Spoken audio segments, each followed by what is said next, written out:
Simple correlation में हमने 2 variables की स्टडी की थी, मल्टीपल कोरिलेशन में हम 3 और मोर वेरिएबल्स की स्टडी करते हैं, so we called it multiple correlation. ठीक है, इसमें 2 वेरिएबल्स होते हैं, first is dependent variable, second is independent variable. जब भी हम मल्टीपल कोरिलेशन की स्टडी करेंगे तो उसमें एक ही डिपेंडेंट वेरिएबल होता है और दूसरे जो 2 वेरिएबल्स होते हैं वो होते हैं independent variable. Let us understand it by an example कि अगर आप किसी भी पर्सन के वेट की स्टडी करते हैं, वेट हमारा किस पे डिपेंड होता है, हाइट प्लस एज पर। स्टडी कर रहे हैं 3 वेरिएबल्स की, first is weight, second is height और थर्ड इज एज। तब इसमें हमारा डिपेंडेंट वेरिएबल एक ही होगा और 2 हमारे इंडिपेंडेंट वेरिएबल होंगे। तो डिपेंडेंट वेरिएबल है हमारा वेट। वेट किस पे डिपेंड है हमारा, वेट हमारा डिपेंड है हाइट पर और as per.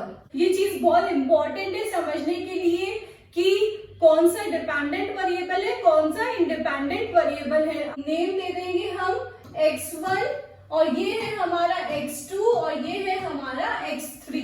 Now we will solve the questions of multiple correlation. Question में आपके पास आ जाएगा कि आप फाइंड आउट करिए R1.23, R2.13, R3.12, what is this. तो हमने प्रीवियस पढ़ा था डिपेंडेंट और इंडिपेंडेंट वेरिएबल, तो ये जो 1 है वो क्या है आपका डिपेंडेंट वेरिएबल है और 2 और 3 जो है वो है आपका इंडिपेंडेंट वेरिएबल। फाइन, और इसमें ये जो 2 है वो क्या है आपका डिपेंडेंट वेरिएबल और 1 और 3 क्या है आपका इंडिपेंडेंट वेरिएबल। इसमें 3 है आपका डिपेंडेंट वेरिएबल और 1 और 2 क्या है आपका इंडिपेंडेंट वेरिएबल। पहले तो आपको इनका मतलब समझ आ चुका है। ठीक है, now we will formulate the formula. सबसे पहले हम फॉर्मूला लिखेंगे R1.23 का। 2 वेरिएबल साथ में लेंगे, पहले है हमारा 1 और 2। ठीक है, 1 2, तो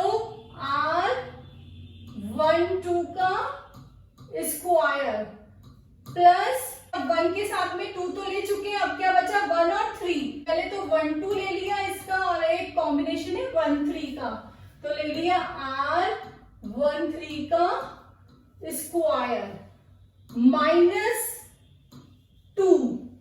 ठीक है, अब क्या करना है, जितने भी वेरिएबल्स है उनको साथ में लिख देना है। R12 हो गया, R13 है और अब क्या है R23 है, इन तीनों को लिख देंगे R12, R13, R23। यहां तो स्क्वायर आएगा, यहां स्क्वायर नहीं आएगा। Next divided by 1 minus. अब देखिए आपने इन दोनों का तो स्क्वायर ले चुके हैं ऊपर, नीचे किसका आएगा, जो आपके इंडिपेंडेंट वेरिएबल से उसका स्क्वायर आएगा। दैट मीन्स 2 3 पॉइंट्स के राइट हैंड साइड है, तो अब क्या ले लेंगे यहाँ पे R23 का स्क्वायर। ये बन गया आपका मल्टीपल कोरिलेशन का फॉर्मूला। ऐसे ही हम आगे कर लेंगे, इसमें भी 3 कॉम्बिनेशन बन रहे हैं आपके। फर्स्ट कॉम्बिनेशन हो जाएगा आपका 1 2 का, सेकेंड कॉम्बिनेशन हो जाएगा आपका 2 3 का और थर्ड कॉम्बिनेशन हो गया आपका 1 3 का। ठीक है, यहाँ पे 2 1 नहीं लिखा है क्योंकि 2 1 नहीं होता है, आप इसको सीक्वेंशियली चलेंगे, 1 2 ही होता है 12। इधर भी क्या है ये 1 3, नेक्स्ट हो जाएगा आपका 2 3 और नेक्स्ट लास्ट हो जाएगा आपका 1 2। ठीक है, now we will formulate the formula, that is R12 का स्क्वायर प्लस R23 का स्क्वायर। ठीक है, इन दोनों में एक में डिपेंडेंट वेरिएबल इंडिपेंडेंट है, एक में डिपेंडेंट है और एक में इंडिपेंडेंट है, ये देखिए। और ये दोनों क्या है, दोनों इंडिपेंडेंट वेरिएबल है जो कि नीचे आएंगे। इसको हम नीचे लिख देते हैं 1 माइनस R13 का होल स्क्वायर, ठीक है। अब ऊपर क्या आ जाएगा, -2 और सब 1 टाइम आएंगे, स्क्वायर में नहीं आएंगे। R12 R13 R23।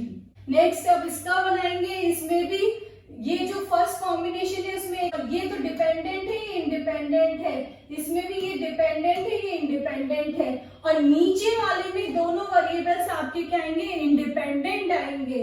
तो इसमें भी हम बना लेते हैं फॉर्मूला, R13 का होल स्क्वायर प्लस R23 का होल स्क्वायर -2, और ये सीक्वेंसेस सारे आ जाएंगे, R12 R13 R23। नीचे 1 माइनस जो इंडिपेंडेंट वेरिएबल है हमारा 12 का, R12 का होल स्क्वायर। आई होप आपको ये फॉर्मूले समझ आ गए होंगे और इजीली याद भी हो जाएंगे ये। The following zero order correlation coefficient are given. देखिए इसमें क्वेश्चन में गिवन है zero order coefficient. Zero order का मतलब होता है सिंपल कोरिलेशन वाले, सिर्फ 2 वेरिएबल्स वाले आपको ये कोएफिशिएंट दिए हुए हैं। देखिए इनमें 2 ही वेरिएबल है, 1 2 1 3 2 3, 2 वेरिएबल्स है, इसलिए आपको यहाँ क्या बोला गया है, जीरो ऑर्डर कोरिलेशन कोएफिशिएंट्स। इसमें आपको कंफ्यूज नहीं होना है। R12 equals to 0.98, R13 equals to 0.44, R23 equals to 0.54. Now we have to calculate the multiple correlation coefficient treating the first variable as a dependent. आपको first variable को क्या मानना है, dependent, और second और third variable को independent. That means आपको find out क्या करना है, R1.23। क्यों? क्योंकि 1 है आपका डिपेंडेंट वेरिएबल और सेकंड और थर्ड है आपके इंडिपेंडेंट वेरिएबल। तो अब इसी का फॉर्मूला आप लिखेंगे। प्रीवियस आपको फॉर्मूला लिखवाया था, R1.23 का फॉर्मूला आपने लिख लिया है। अब आपको सिर्फ वैल्यू सब्स्टिट्यूट करनी है। R12 की वैल्यू है 0.98, R13 की value 0.44, 2 R12 R13 R14 divided by 1 minus R23 का होल स्क्वायर। पहले आपको होल स्क्वायर सॉल्व करने हैं, तो ये वैल्यूज आ जाएगी आपकी, ठीक है। इसको पूरे को मल्टीप्लाई कर लेंगे आप चारों फिगर्स को, तो वैल्यू आ जाएगी आपकी 0.4657।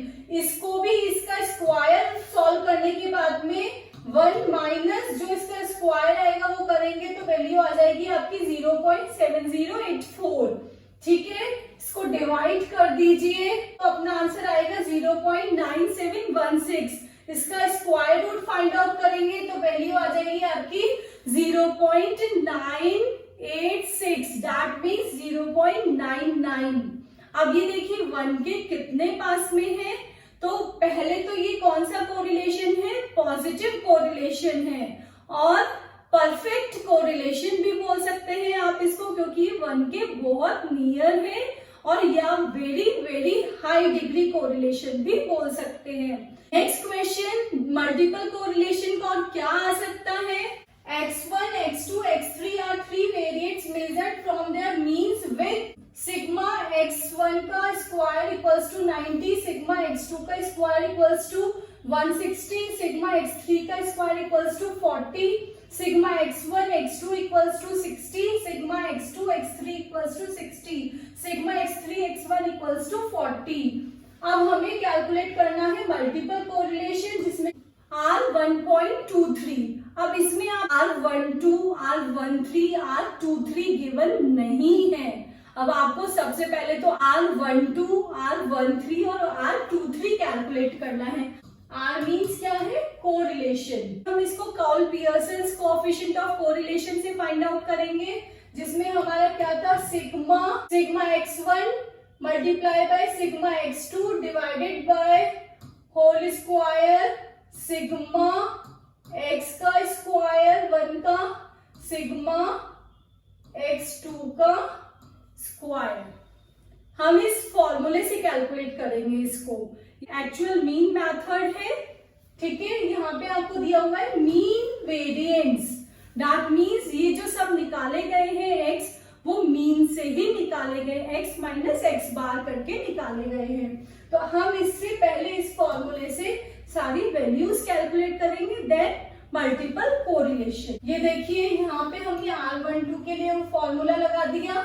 R13 कैलकुलेट करेंगे, इसमें क्या ले लेंगे, sigma x1 multiply by sigma x3, और ये है आपका स्क्वायर रूट सिग्मा x1 का स्क्वायर, क्योंकि 1 वेरिएबल है और 3 है, तो सिग्मा x3 का स्क्वायर। ऐसे इधर कर लेंगे, वैल्यू सब्स्टिट्यूट कर दी हमने जो कि हमें क्वेश्चन में गिवन थी। ये देखिए इधर सिग्मा x1 x2 की वैल्यू थी 60, सिग्मा x1 का स्क्वायर था 90 और सिग्मा x2 का स्क्वायर गिवन था अपन को 160। इसको सॉल्व कर लिया पहले मल्टीप्लाई करके स्क्वायर रूट और फिर डिवाइड कर दिया, वैल्यू आ गई हमारी ये R12 0.5। इधर इसमें भी हमने सिग्मा x1 और x3 की वैल्यू सब्स्टिट्यूट कर दी 40, सिग्मा 1 का स्क्वायर है 90, सिग्मा 3 का स्क्वायर है 40। ये सब्स्टिट्यूट करके वैल्यू निकाल ली हमारी 0.67, और सेम प्रोसीजर हम इसमें कर लेंगे, इसमें वैल्यू आ गई हमारी 0.75। तो नाउ फाइनली आपके पास R12, R13 और R23 आ गया है। अब इनको हम मल्टीपल कोरिलेशन के फॉर्मूले में सब्स्टिट्यूट करेंगे। ये फॉर्मूला है, सारी वैल्यूज को सब्स्टिट्यूट कर दिया है।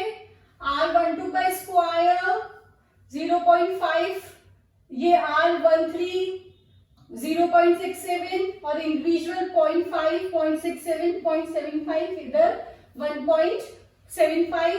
पहले स्क्वायर्स को सॉल्व कर लिया, इधर मल्टीप्लाई कर दिया, इसके स्क्वायर कर लिया, फाइनली इसको डिवाइड करने पे वैल्यू आई है 0.4489, जिसका कि हमने स्क्वायर रूट निकाला, वैल्यू आ गई 0.67।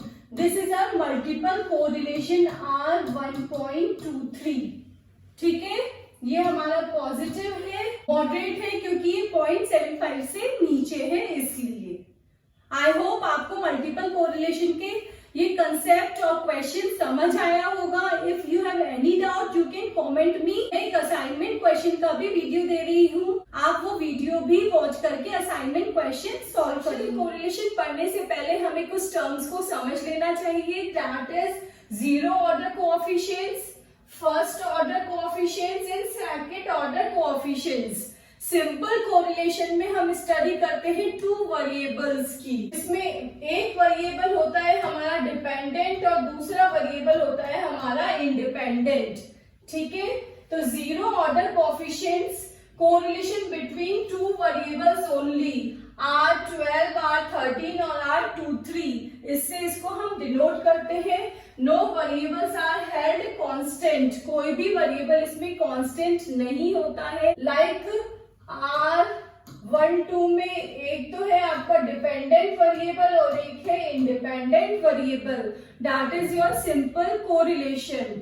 Next is first order coefficients में हम कम से कम 3 वेरिएबल्स की स्टडी करते हैं। एग्जाम्पल हम ये ले लेते हैं R12.3, इसमें हमारा एटलीस्ट कितने होते हैं, 3 वेरिएबल्स होते हैं, जिसमें कि 1 तो क्या होगा आपका डिपेंडेंट होगा और बाकी जो 2 होंगे वो क्या होंगे आपके इंडिपेंडेंट वेरिएबल होंगे, और इंडिपेंडेंट में एक तो क्या हो जाएगा आपका कांस्टेंट। तो इसको इस एग्जांपल से समझ, R123 ये 1 जो है इसमें है डिपेंडेंट वेरिएबल और 2 और 3 क्या है हमारे इंडिपेंडेंट वेरिएबल। ठीक है, अब इसमें हमने देखा कि कांस्टेंट रहता है जो पॉइंट्स के राइट हैंड साइड पे है, वो है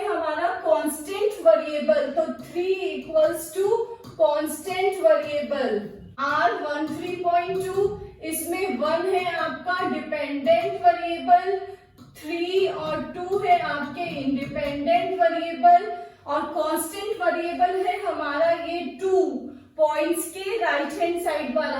R23.1 में क्या है, 2 है हमारा डिपेंडेंट वेरिएबल, 3 और 1 है हमारे इंडिपेंडेंट वेरिएबल और कांस्टेंट वेरिएबल है हमारा 1।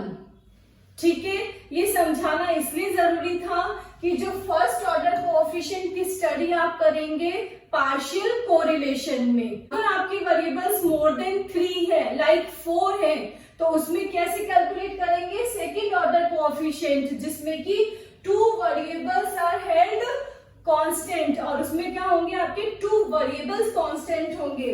तो कांस्टेंट के लिए मैंने आपको सिंपल सी बात बताई है, जो भी पॉइंट के राइट हैंड साइड में है वो सारे हमारे कांस्टेंट वेरिएबल्स होते हैं। आ जाएगा 4, ये आ जाएगा 4, इधर भी आ जाएगा 4। तो R12.34, तो अब इसमें क्या है, 1 तो है हमारा डिपेंडेंट वेरिएबल और इंडिपेंडेंट वेरिएबल हमारे 3 है, कौन से 2, 3 एंड 4 और कांस्टेंट वेरिएबल है हमारे 3 एंड 4।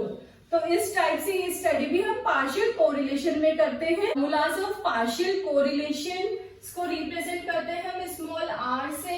इसमें हम 3 वेरिएबल्स की स्टडी कर रहे हैं, तो हम वो कौन कौन से हैं, 1, 2.3। ये जो 3 है हमारा कांस्टेंट वेरिएबल है। इधर करेंगे हम R13.2, जिसमें 2 हमारा क्या है, कांस्टेंट वेरिएबल है। नेक्स्ट इज R23.1, जिसमें 1 हमारा कांस्टेंट वेरिएबल है। 1, 2, 1, 3 और 2, 3 ये 3 कॉम्बिनेशन होते हैं। इधर है R1, नेक्स्ट बच गए अब हमारे R13 और R23, जिसको कि हमने मल्टीप्लीकेशन में लिख दिया। अंडर रूट, अब ये दोनों ही वेरिएबल आपके डिवीजन में भी आएंगे। Let's see how. 1 minus R13 का स्क्वायर, नेक्स्ट फिर से स्क्वायर रूट है, यहाँ तो मल्टीप्लीकेशन साइन है ही। 1 माइनस ये बचा अब R23 का square.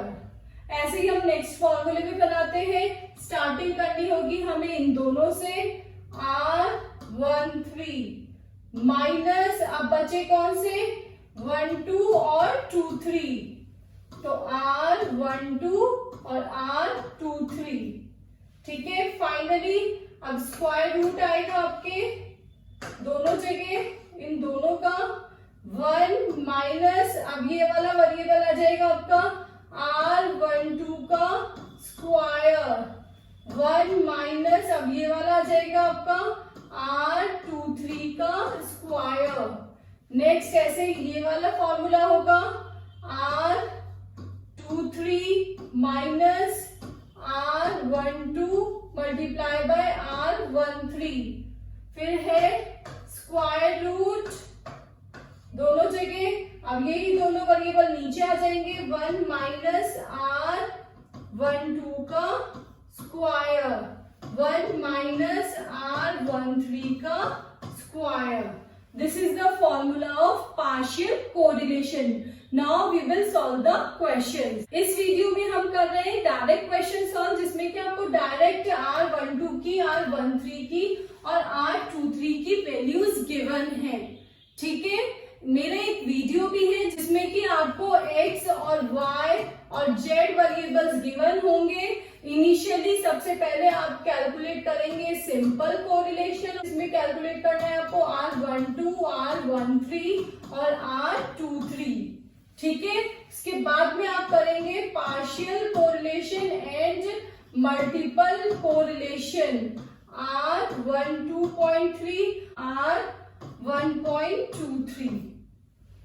In a trivariate distribution, it is found that R12 equals to 0.70, R13 equals to 0.61 and R23 equals to 0.40. इसमें क्वेश्चन में ये है ट्राइवेरिएट डिस्ट्रीब्यूशन, दैट मीन्स इसमें 3 वेरिएबल्स हैं और आपको ये गिवन है simple correlation, that means 0 order coefficients find the value of R23.1 and R13.2. That means इसमें कांस्टेंट वेरिएबल कौन सा है, 1 हमारा कांस्टेंट है और इसमें 2 हमारा कांस्टेंट है। ठीक है, फॉर्मूला अभी आपको बताया ही था। R23 की वैल्यू हमारी 0.4, R12 की वैल्यू है हमारी 0.7 और R13 की वैल्यू है 0.61। ठीक है, सारी वैल्यूज हमने सब्स्टिट्यूट कर दी है। सबसे पहले हमें इसका स्क्वायर फाइंड आउट करना है। स्क्वायर फाइंड आउट कर लिया है हमने, इसका आ गया है 0.49, इसका आ गया है 0.3729। इसको 1 माइनस 0.49 करेंगे और देयर आफ्टर 1 माइनस 3721 करेंगे। इनको माइनस करेंगे तो हमारी वैल्यू आ जाएगी 0.51, इधर आ जाएगी 0.6279। इनको मल्टीप्लाई करके स्क्वायर रूट फाइंड आउट किया तो आया 0.566 और ऊपर वाली वैल्यूज को भी आपने माइनस कर दिया तो ये वैल्यू आ रही है। फाइनली हमारा आंसर आ गया है 0.048, ये आया है नेगेटिव में। नेक्स्ट फाइंड आउट करना है हमें 13.2 में कि ये तो है हमारा कांस्टेंट वेरिएबल। अब इसमें सारी वैल्यूज हमने सब्स्टिट्यूट कर दी, वैसे ही है। पहले स्क्वायर सॉल्व करना है आपको, फिर इस पूरे को आपने सॉल्व कर लिया तो वैल्यू आ गई आपकी, ये इनको माइनस कर दिया 0.33 डिवाइडेड बाय 0.65 इक्वल्स टू 0.504। ये प्लस में है, दैट मीन्स पॉजिटिव कोरिलेशन है। Next question is the following zero order correlation coefficients are given. वो ये zero order, that means simple correlation. R12 है 0.98, R13 है 0.44, R23 है आपका 0.54। अब आपको पार्शियल कोरिलेशन निकालना है किसके बीच में, फर्स्ट और थर्ड वेरिएबल के 1 और 3 के बीच में। सेकंड को आपको कांस्टेंट रखना है, दैट मींस 13.2 आपको कैलकुलेट करना है, 2 रहेगा आपका कांस्टेंट। देखिए यहाँ पे हमने लिख दिया है R13.2, फॉर्मूला लिख दिया। R13 की वैल्यू है हमारी 0.44, R12 की वैल्यू है आपकी 0.98, R23 की वैल्यू है 0.54। पहले दोनों को मल्टीप्लाई कर लिया, फिर इसको माइनस कर लिया। अब इधर स्क्वायर सॉल्व करेंगे इसका, फिर कर देंगे 1 माइनस 0.964, 1 माइनस 0.2916। ये आपका स्क्वायर रूट पूरे पे आ रहा है, इसका स्क्वायर रूट निकाल लिया आपने तो वैल्यू आ गई आपकी 0.1676 और ऊपर आ रही है हमारी माइनस 0.0892। इसको सॉल्व करेंगे तो वैल्यू आ गई आपकी माइनस 0.532। दैट मीन्स माइनस में है तो नेगेटिव कोरिलेशन है और 0.52 है, दैट मीन्स मॉडरेट है।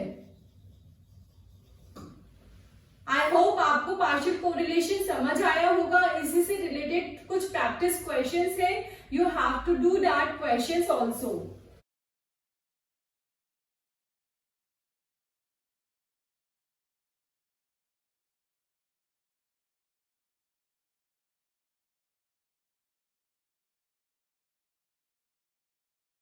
If you have any problem in solving the assignment questions, you can comment me.